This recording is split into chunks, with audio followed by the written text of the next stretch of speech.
afternoon, everyone, and welcome to Live at 4 on this Wednesday. Danica Lewis in for Susan. Do you carve pumpkins? Not often enough. It's a lot of work. Yeah, it is. When you're a kid and your parents do all the gunk inside for you, it's much easier. It's not as easy as it looks, but Lisa Briggs is going to be along, and she makes it look easy, and she has some great ideas. That's awesome. If you're looking for something else to do with And we have science experiments. Yes, we do. We have all sorts of stuff going on. Big show today. So here's what's making news on this Wednesday.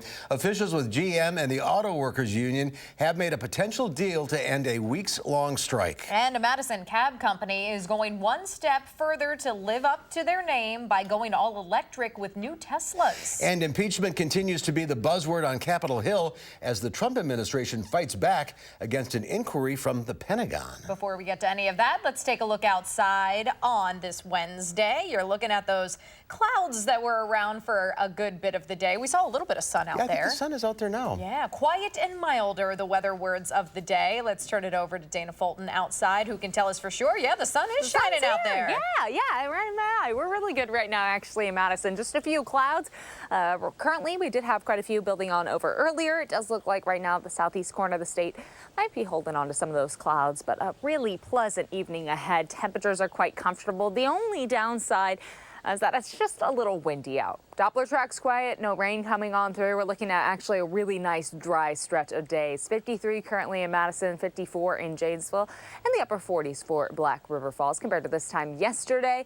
And a pretty similar spot around the Dells, but a little cooler for Janesville and in Madison. But again, it feels like fall outside, so not too bad of an evening expected. Our wind speeds, though, and the teens for most of us from the northwest. So that cooler air is going to come in overnight. We're looking at another cool start to the day heading into Thursday.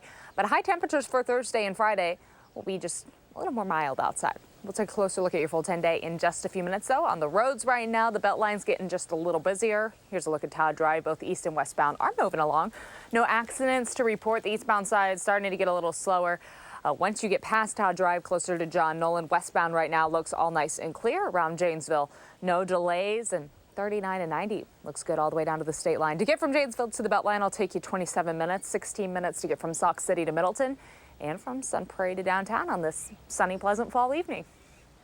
Yeah, it is. I mean, it started out kind of windy and chilly. But windy and chilly. It's still a little windy outside, but thankfully, again, those temperatures right now right where we need them for this time of year. And if you have any outdoor plans tonight, just a light windbreaker. That's probably all you need on hand. It's October. Yeah.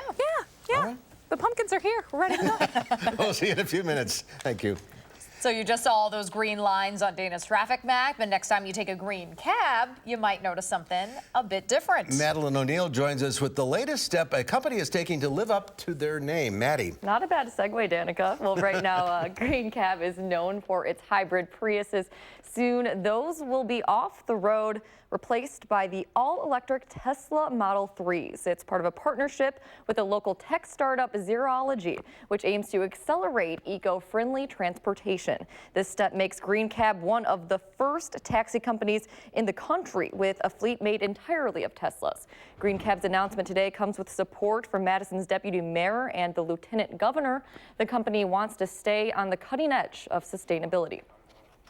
Transportation takes up over 25% of the carbon footprint in the atmosphere, so we need to do better. And again, now today it's electric, whereas before it was low emissions. We think we've been doing our part, but we continue to do better. Green Cab will also be building a solar car charging station at its home base. Now, beyond being environmentally friendly, the company says the Teslas come with the latest technology and safety features. For Green Cab customers, fares will stay the same. You'll start seeing Teslas on the road starting October 23rd, with 30 to 40 of them rolling out by the end of the year. And coming up at 6, we'll show you a ride along and all the features inside the Teslas. Did you go in one? Yeah, it was cool. Very cool. It was pretty fast, too. Yeah, they are fast. All right, Maddie, thank you. Workers from Janesville are preparing to strike tonight, even after General Motors reached a deal to end a strike by about 50,000 of its employees. The tentative agreement was announced by negotiators this afternoon. Employees walked off the job in September, protesting their pay, benefits, and the treatment of temporary workers. The 31-day strike cost GM about $1.5 billion in profit. The United Auto Workers Union says it worked to get fair contracts, but there's no word on when employees will actually return to work. The deal still needs approval by both union leadership as well as GM leaders before it can take effect. Rock County reporter Adam Duxter will be live from Indiana in our next hour with more on this story. A semi crash on John Nolan Drive backed up traffic on the Isthmus during rush hour this morning. It happened around 8:44 south of Broome Street, and traffic had to be rerouted. Madison police say the scene is clear now. One minor injury was reported. The State Patrol is investigating. A Dane County judge evicts a church that had been accused of dealing marijuana from its downtown Madison storefront. The owner wanted them evicted, and Eric Franke has the latest on this case. Eric. Danica and Mark, this was the Lion of Judah House of Rastafari, which earlier this year had been issued a cease and desist letter from the city of Madison. Now, the founders, Jesse Schwark and Dylan Bangert, were charged with maintaining a drug trafficking place and possession with intent to distribute marijuana after it was raided back in May. But then it reopened in July, with the two arguing they should be allowed to have those drugs based on their religious beliefs. The owners wanted to evict, saying they had violated the conditions of the lease, and Judge Stephen Elke agreed. Applied here, as I said, the state has a compelling interest in regulating marijuana, and doing so does not infringe defendants' rights under the Free Exercise Clause. As such, defendants violated Section 11 of its lease, and the plaintiffs are entitled to a writ of eviction, which they may obtain from the clerk of court's office.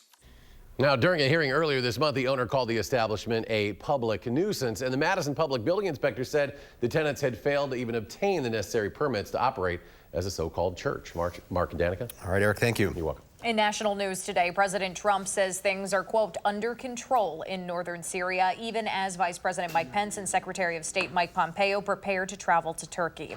The goal of that trip is to try to end violence that began with Turkey's invasion of the Kurdish-held areas of Syria.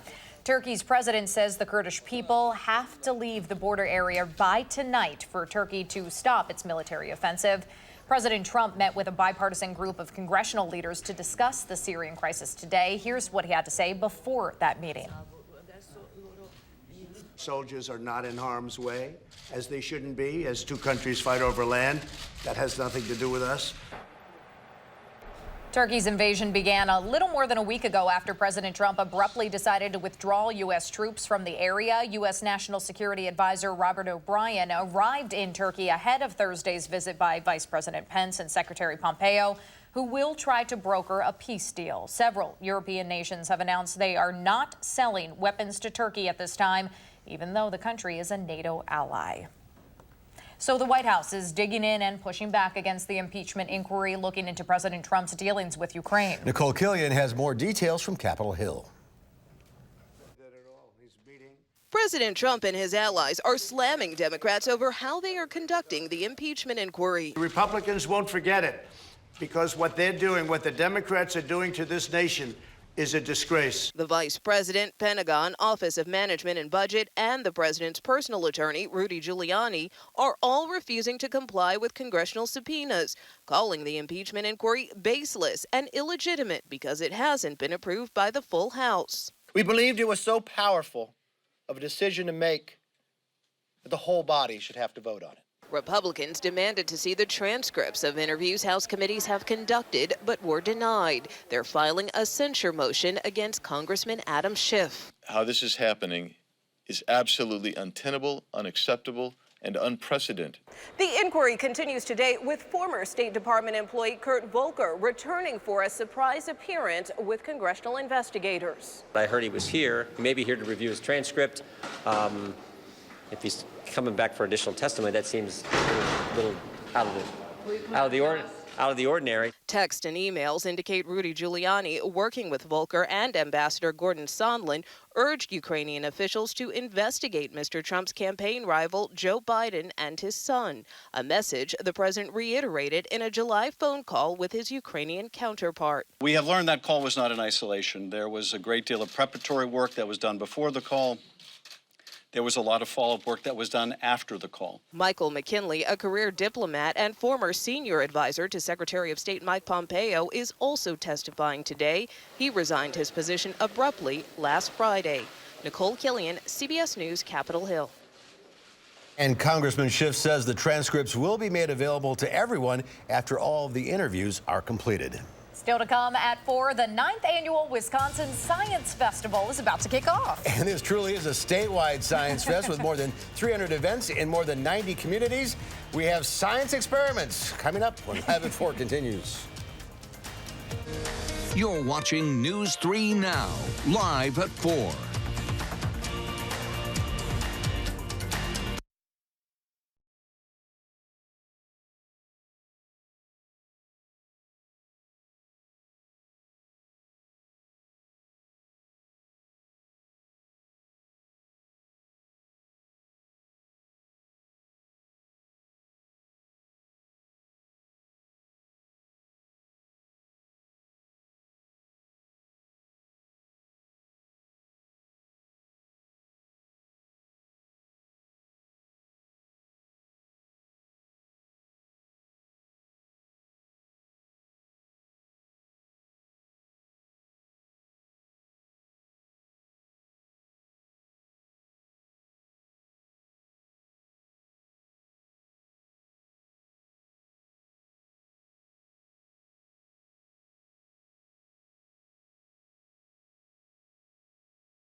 Hello, Blair. Hello. Talk about your family.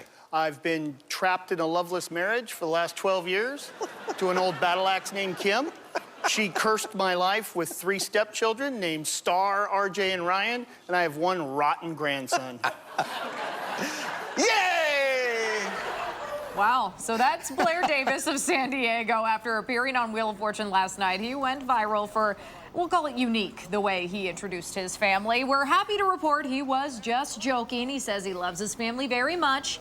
Davis also said he keeps his long gray beard because his grandson gives him a hard time if he shaves it. That is priceless. It is. Apparently, hilarious. he gives his whole family a hard time. It seems priceless. like it's good stuff. So with the vaccination rates low for adolescents and teenagers, some major medical groups are issuing a call to action. Several leading medical groups are urging to establish a 16-year-old immunization visit. Among the vaccines teens can get at that visit, the second dose of the meningitis vaccine that protects against A, C, Y, and W strains, the meningitis B vaccine, and the flu vaccine, depending on the time of the year. In addition, our teenage vaccines include the human papillomavirus, HPV vaccine, which we give usually starting at 11, but sometimes we catch up or start it later in the teen years. Data shows only 44% of kids complete the meningitis vaccine by their 18th birthday. Only 49% of adolescents have received the full HPV series. And with flu season approaching, studies show less than half of adolescents 13 to 17 years receive the flu vaccine. Stocks were lower on Wall Street over renewed fears of a looming recession. The Dow Industrials lost 22 points, closing at 27,001. The NASDAQ Composite Index fell 24. The S&P 500 was off nearly 6. Well, for 9 years, the Wisconsin Science Festival has been working to inspire people to learn more about science and the world around us. The festival starts tomorrow with events across the state. And joining us now is Val Blair and Wes Marder, that is, from the Discovery Outreach Program to tell us more about the event and conduct, obviously, a little science experiment. First and foremost, thanks for coming, guys. We appreciate it. Thanks for having us. What is going on here? Let's start with that first. Sure. This is an activity where kids get to design a better windmill. We have a theme at the Discovery Expo, which is like hands-on science activities for kids and families for the next 3 days, on Thursday, Friday, and Saturday. And this one, there's a theme all about sustainability. And so this helps kids think about renewable energy and engineering better windmills. They get to go through that iterative process of making a windmill that works best. And they can kind of make tweaks and changes as they make one that maybe doesn't work and then try to make one that works better. What's wrong with this one? Why doesn't it work? Well, if you look closely, the pitch of the blades is a little bit, could be improved, yeah. So it's stuff for kids and it goes all the way through like serious stuff.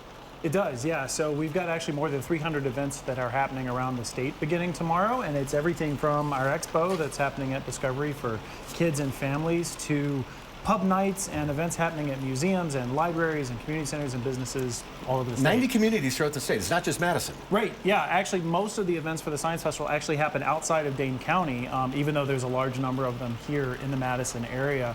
It's really a grassroots festival that is full of organizations that have an enthusiasm for science around the state.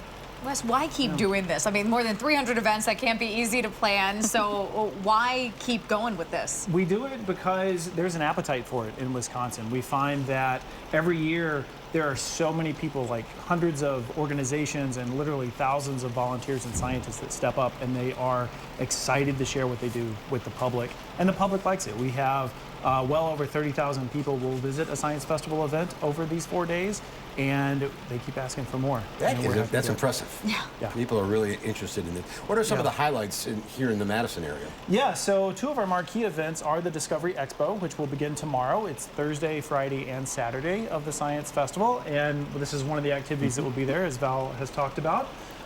So in that case, we'll have 50 hands-on stations each day for anybody that wants to come to the Discovery Building, come check it out for a little bit of time or a lot of time. Which is on campus? It's on campus, yep. On Johnson? Yep, it's on campus at the Discovery Building, right there in the heart of UW-Madison, and it will be full of UW-Madison scientists talking about what they do. Pretty cool. Not that we're seeing it, Val, but what other sort of activities will you have there? Yeah, we have a lot of activities related to the sustainability theme, but then all sorts of other things from reptiles and exploring neutrinos and everything in between. For the whole family. I mean, all ages. Yeah, exactly. Absolutely. You have to, Everybody likes animals. Can you just show up, or do you have to register? What's the specifics? Almost all the events are just show up and check them out. Most of the events with the festival are free. If you go to our website, wisconsinsciencefest.org, you can type in your interest, your location, and it'll show you all the events that are right there where you are. The amount of work is staggering to put this thing on. It's a lot of fun. It is? Yeah. We take about a year to plan it, and we're actually already working on next year, the 10th, but it's something that it's a labor of love, and we enjoy doing it, and we love seeing the people that come and be part of it. There's specifics. It starts tomorrow, runs through Saturday, or is that Sunday? Through Sunday. Sunday, okay. 334 events around the state. Go to, as we say, wisconsinsciencefestival.org for specific information. The hands-on is so important, especially for kids, but I mean, even adults. I mean, we gotta be able to try it out, right? Right, exactly. It's so important for youth that might become scientists one day, that hands-on gets them interested and engaged. And for adults, it helps people understand the role that science plays in our life. And demystifying a lot of it as well. Exactly. And get this fan working. It's driving me nuts. Your magic touch almost had it going there for a second. Give it a little push. Have a great weekend. Thanks for coming out today. Thanks for having us. Thank you. Well, there's more at 4. Lisa Briggs from the Bruce Company will be here sharing some pumpkin carving tips. Looking forward to that. And tonight at 5, Adam Dexter is live in Fort Wayne, Indiana, where GM workers still living in the Janesville area continue to strike despite news of a possible deal. We'll be right back.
look at this. Just imagine being a passenger on this cruise ship in Greece. It's a breathtaking view, but such a narrow fit. You could almost touch the walls of that canal. According to the Fred Olsen Cruise Line, last week the MS Bremer became the largest ship to ever pass through the Corinth Canal.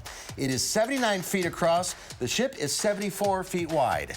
So you got 2.5 feet on both sides. Yeah. Passengers paid a pretty penny to commemorate the record. The 25-day sailing through the Greek islands, Spain, and Portugal cost more than $5,500 per person. But I think it's going 25 days though? 25 days. Come on. That's a long cruise. Yeah. I think the longest one I've ever been on is like 14 days. But isn't that cool? That's very cool. And from someone who just went on a honeymoon in Europe, $5,500, unfortunately. That's pretty cheap. Sounds pretty fair. It really does. Right. But anyway, that is really neat.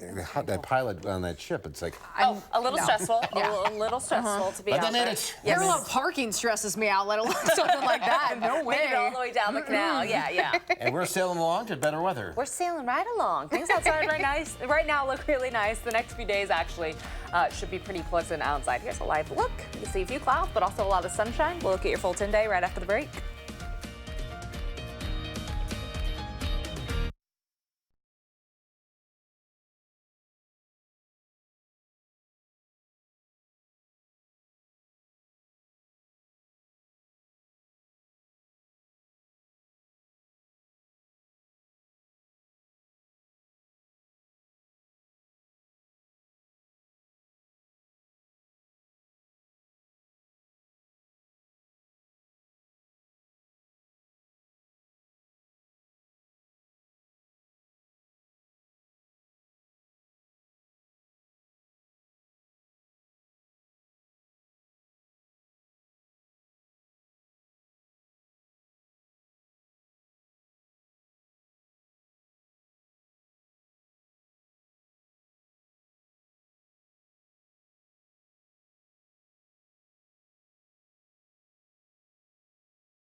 It is really nice outside right now. If you do have the chance to spend the evening outside, would recommend it.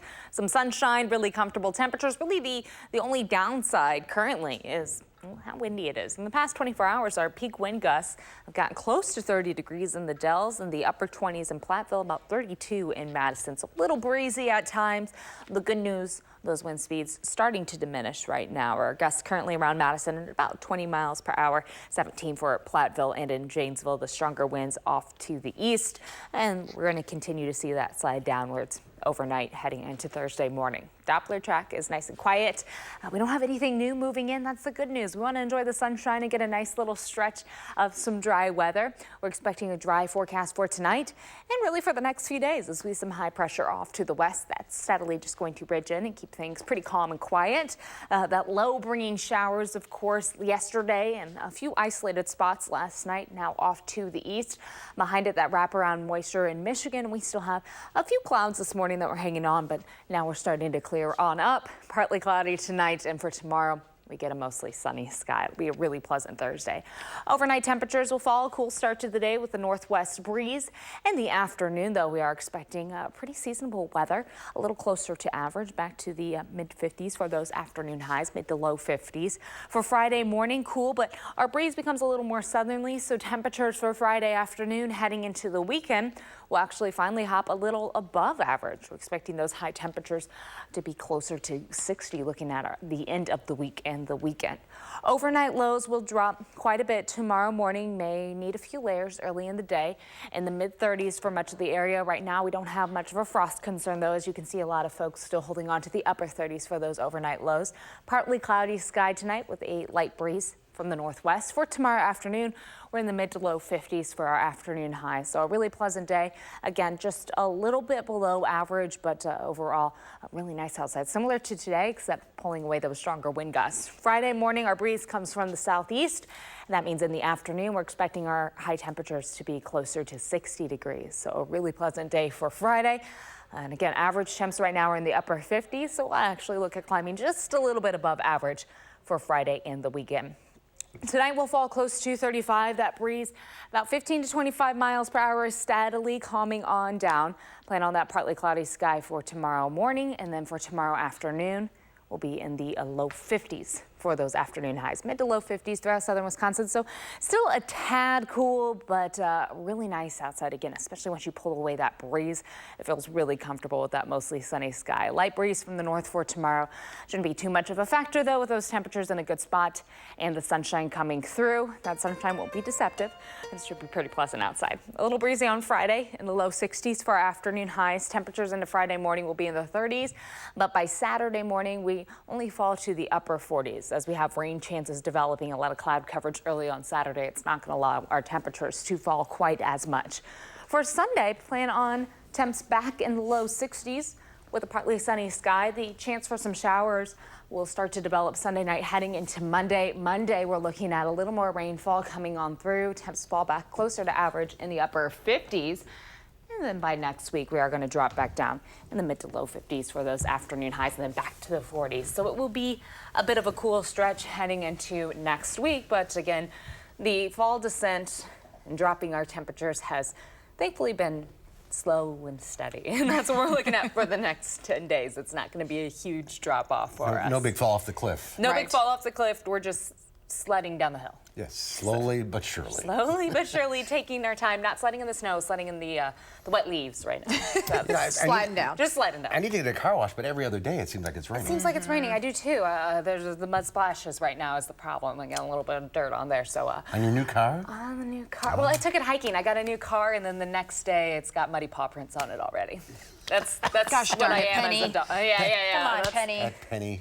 She's like, well, she tried to drive it too. So I mean, that was a whole separate issue. We don't have time for that story. That's all I got. Sorry. All right, we're done. Yes.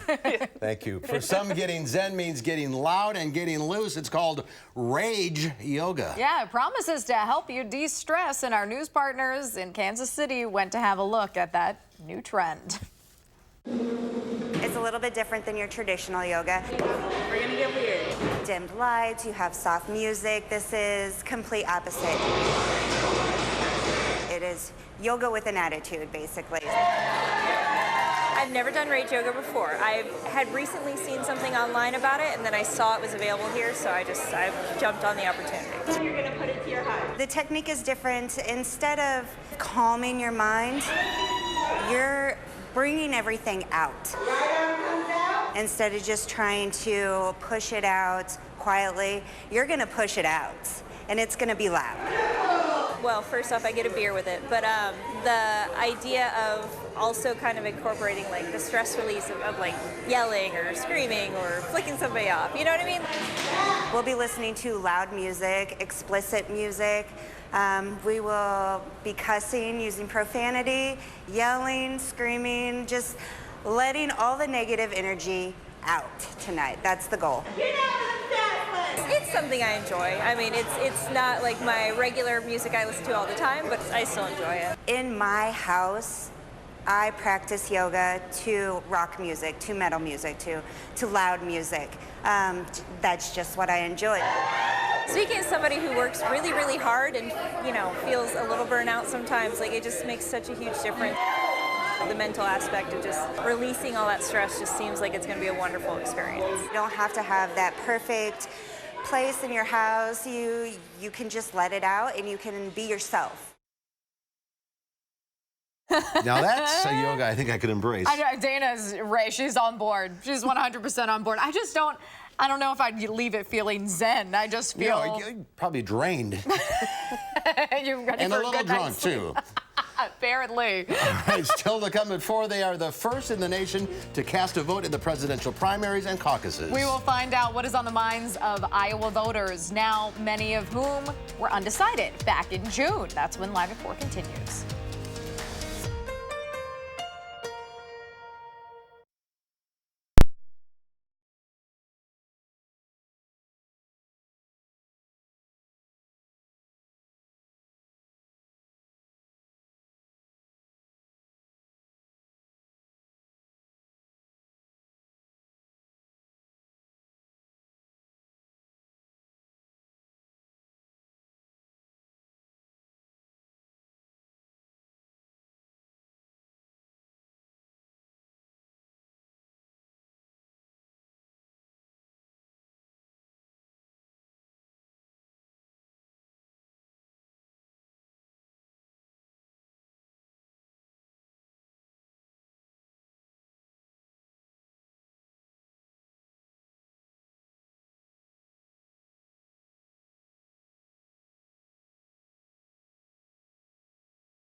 You're looking live at a very fall-esque and autumn-esque. The trees are starting to turn. Yeah, downtown right there. A beautiful shot. I'm sure we'll see more and more color as the weeks progress here.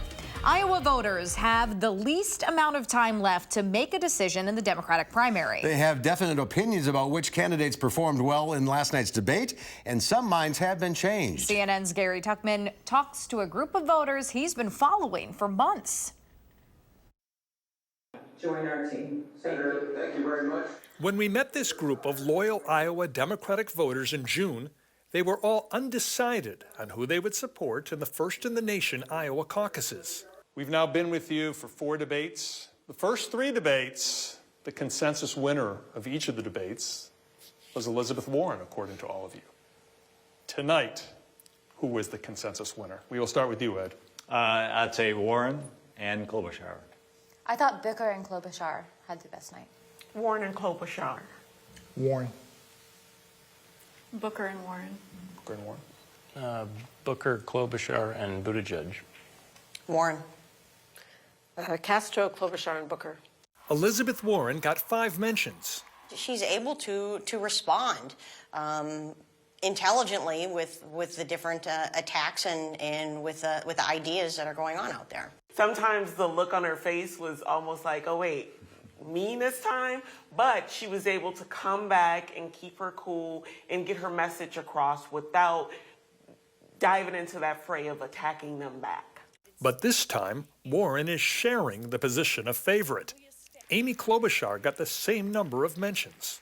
She was intelligent, she was answering the questions, she wasn't dodging anything, and she was, sticking to being honest and clear and forthright. She spoke clearly. She was trying to also bring people together, and that's why I liked Booker as well. And Cory Booker was a close third among this panel. He comes across as truly believing in what he's saying, and it's not the rote talking points.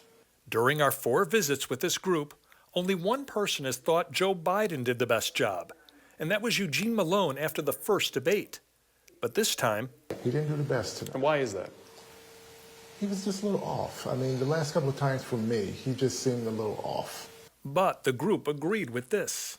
How do you think Joe Biden handled the situation with his son Hunter and the Ukraine issue? I think he handled it reasonably well and gave it the time that it deserved. It needed to be addressed and then set aside.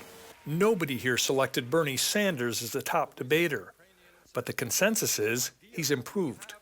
I think it was very important that he do a good job tonight because he had kind of a raspy voice last time.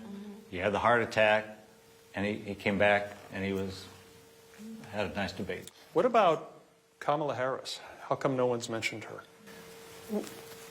I think we've heard her talking points well before, many times. I feel like I've heard the story about her mother every debate, and I know it. Like, I know it by heart right now. She's saying the same stump speech over and over. Although our panelists started off undecided in June, after the last debate, Temple Hyatt said she decided on Elizabeth Warren.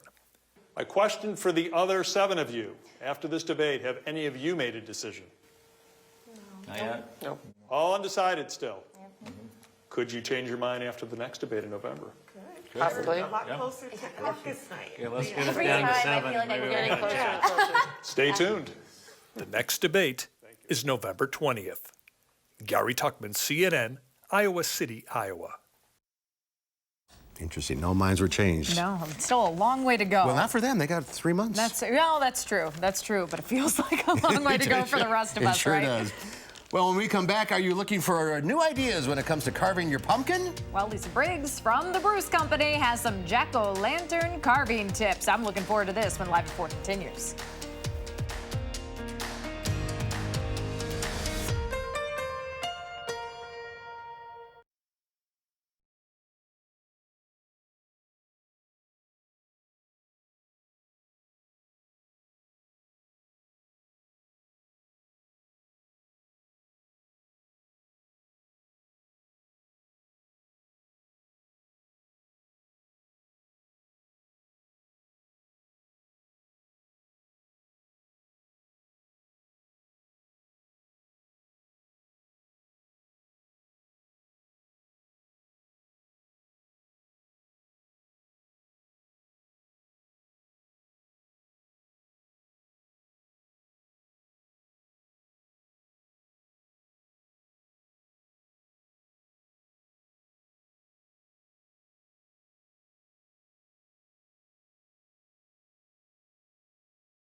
No accidents to report right now. The Beltline, though, going a little slower, both east and westbound. Here's a look right at Todd Drive. Now we're seeing a little more folks hop on the roads. Of course, we're seeing a few more delays on the eastbound side.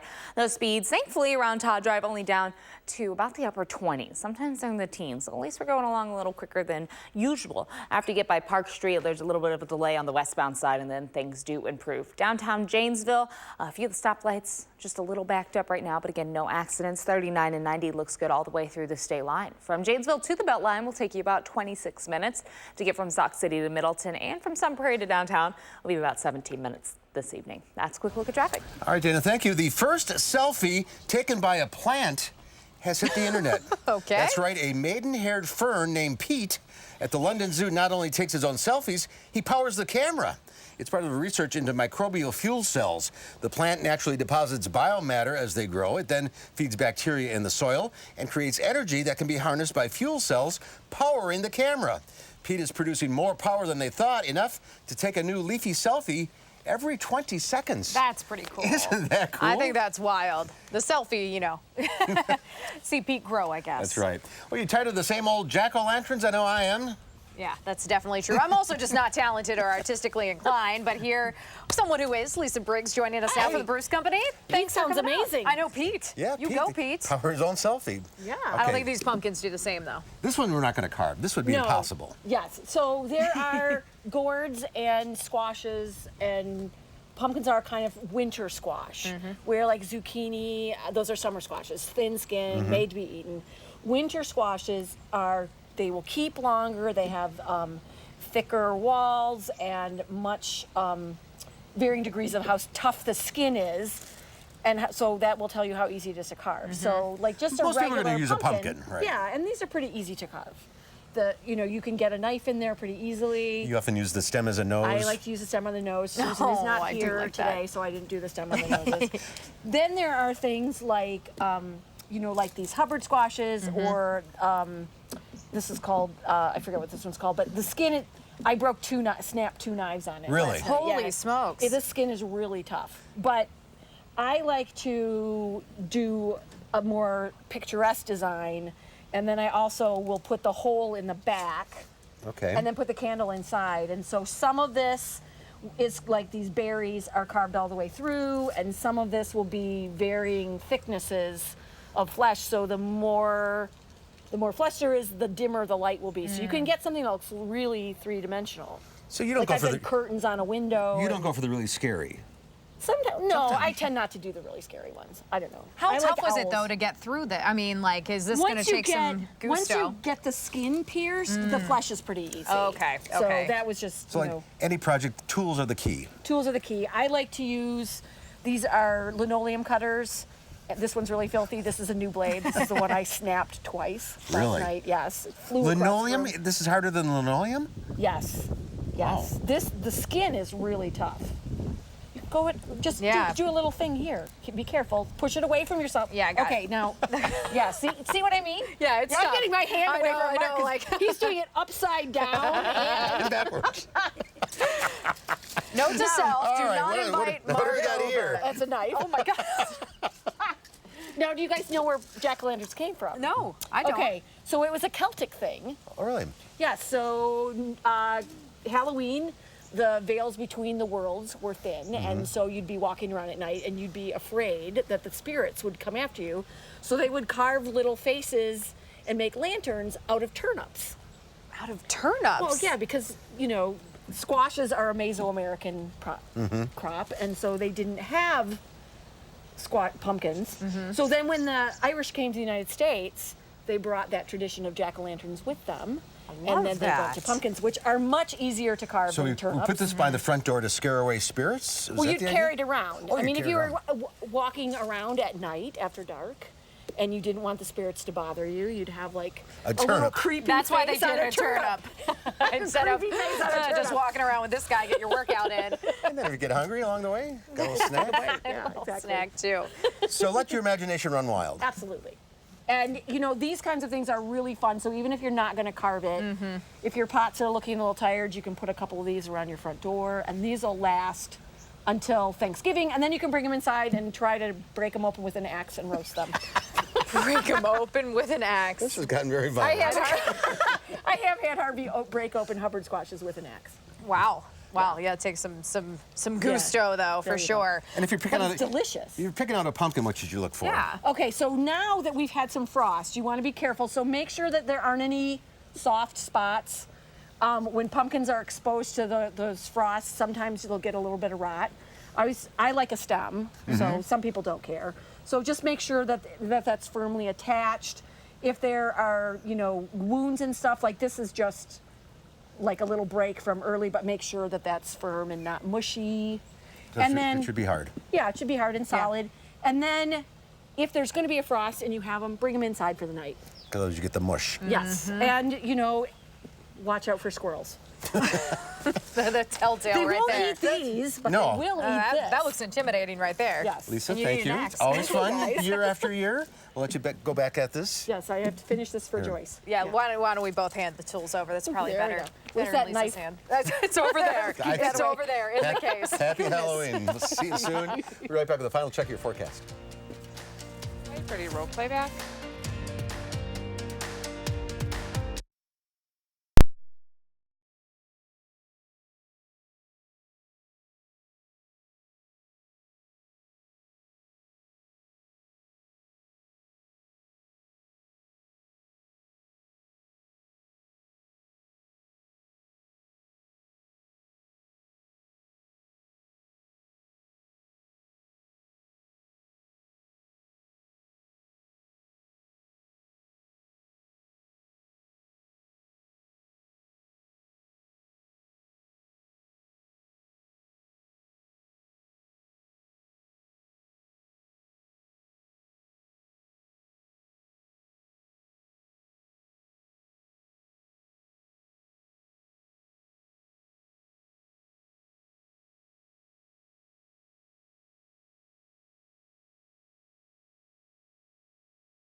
We're just outside. It's not bad. Yeah, not too bad at all, especially still- if you're in the sun. Right. Absolutely. The wind's a little windy. Wind's a little windy. The wind's doing its wind Imagine thing. that.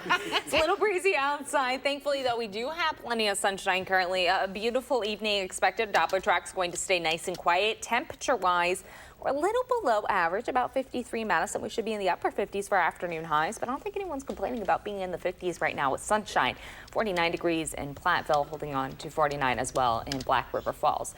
Compared to this time yesterday, it is just a smidge cooler outside, but it's coming along with a lot of nice sunshine and that breeze from the northwest. The good news, though, the breeze calming down just a little bit, about 10 miles per hour for Madison and Monroe, and closer to 14 around Lone Rock. Those wind gusts have also started to back up. We're seeing the stronger wind gusts off to the east. So once we get those to calm down, it really is going to be nice outside. And tomorrow we get mostly sunny skies yet again. So we're in for a really good end to the week, too. Awesome. Perfect. Yes. Yeah, no kidding. All right, For Dana. fall. Very Thank nice. you. Tomorrow here on Live at 4, we'll find out what's happening in the 608 this weekend. And that includes, believe it or not, a preview of the Badger Marble Club's 22nd annual Marble Show. No, we have not lost ours, just for the record. We'll see you at 4, and we'll be right back.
Well, we have a question for you in today's Final Touch.